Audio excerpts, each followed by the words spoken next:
Livre premier, La nuit obscure des sens, chapitre 10. Cinquième dommage, tiédeur et faiblesse dans la vertu. Le cinquième dommage que causent les appétits à l'âme, c'est de le rendre tiède et faible, de façon à lui enlever la force nécessaire pour prendre la vertu comme guide et y persévérer.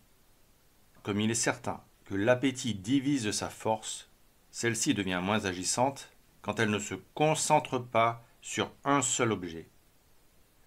Plus elle se porte vers des objets divers, moins elle agit sur chacun. Ce qui fait dire aux philosophes, la force une a plus de puissance que la force éparpillée. D'après ce principe, il est évident que si l'appétit de la volonté cherche quelque chose en dehors de la vertu, elle deviendra très faible pour la vertu. Si l'âme s'occupe de bagatelles, elle ressemble à l'eau qui ne remontera plus si une fissure la sollicite à descendre, ce qui la dissipe. C'est pourquoi le patriarche Jacob compare son fils Ruben à l'eau qui s'épanche. Il lui dit, faisant allusion au péché qu'il avait commis en lâchant la bride à ses appétits, « Tu t'es répandu comme l'eau, tu n'auras pas la prééminence. » Ce qui signifie, parce que tu t'es épuisé comme l'eau, selon tes appétits, tu ne croîtras pas en vertu. Laissez de l'eau chaude dans un vase ouvert, et elle perdra rapidement sa chaleur. Laissez des substances aromatiques exposées à l'air, elles perdront leur délicatesse et la force de leur parfum. De même, l'âme qui n'est pas recueillie dans le seul appétit de Dieu perd à la fois la chaleur et la vigueur de la vertu. David le comprenait bien, quand il disait à Dieu « Je réserverai ma force pour vous ». Comprenez qu'il concentrera toute la force de ses affections en lui seul. Les appétits affaiblissent l'âme. Pareils à ces rameaux et rejetons inutiles qui poussent autour du tronc d'un arbre, ils lui enlèvent de la force et l'empêchent de produire des fruits avec abondance.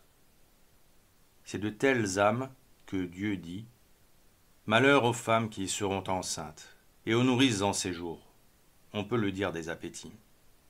Si on ne les maîtrise pas, ils iront se développant, enlevant de la force à l'âme, lui faisant du mal, comme les rejetons parasites à l'arbre.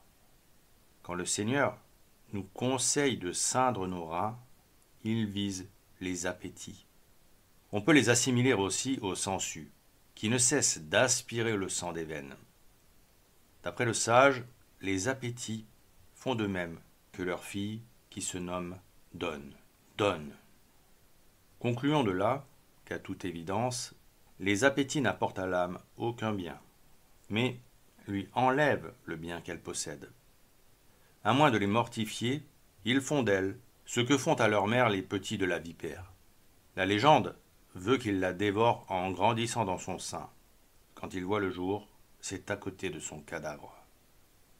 De même, les appétits, quand ils ne sont pas mortifiés, en arrivent à cet excès qu'ils tuent la vie divine dans l'âme. Ils vivent seuls en elle, parce qu'elle n'a pas pris les devants pour les étouffer. L'Ecclésiastique dit à ce sujet « Seigneur, enlevez de mon sein les passions sensuelles. » Même si elle n'est pas entraînée à pareille extrémité, il est toujours fort déplorable de voir ce que la pauvre âme devient par les appétits qu'elle nourrit. Par eux, elle est malheureuse en elle-même. Elle est dure pour le prochain, paresseuse et languissante dans la piété. Aucun énervement rendant la marche pénible à un malade, aucun dégoût pour la nourriture, ne donne une idée de la tristesse et de l'accablement qu'éprouve l'âme qui veut s'adonner à la vertu quand elle est en proie à l'appétit des créatures. Là est la cause qui enlève le plus souvent, à beaucoup d'âmes, le désir et l'activité des œuvres vertueuses. Elles ont des appétits et des affections qui manquent de pureté et ne sont pas en Dieu, notre Seigneur.